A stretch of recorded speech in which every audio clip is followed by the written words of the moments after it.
let's educate the legal community real quick on a couple of important tips or ideas on relationship building, because I think that's your book, and that's your sort of your big jam is, Right. developing relationships. That's the key to developing business. I mean, you don't have one without the other. So what are kind of the top 2 or 3 things that you are regularly spouting off with attorneys to help them understand not only relationships, but how that leads to business? So when I talk about, when I think about relationships, one, it's about the other person, not yourself. Okay. And then the next thing I talk about is gratitude. Who do you want to thank? Attitude of gratitude.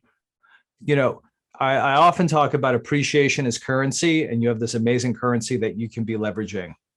And who are you going to go out and thank?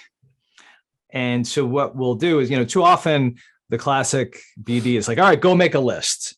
It's like, yes, you need a list, but you also need the mindset of what are you going to be doing with that list, and who do you start with?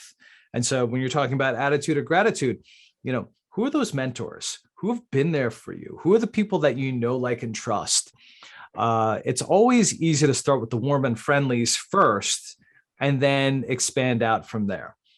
Yeah. So for me, it's really looking at, okay, high school, college, law school, and then, depending on how long you've been in your firm or in multiple firms, looking at the people that you've worked with over the years.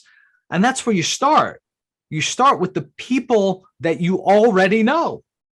Right. It's amazing. Like they because what they trust in you is not, too often attorneys will think about competence when they really should be thinking about character, right? The quality of your character, because there's probably a lot of different attorneys that do what they do, but there's a personality fit with each individual. And typically attorneys underestimate that.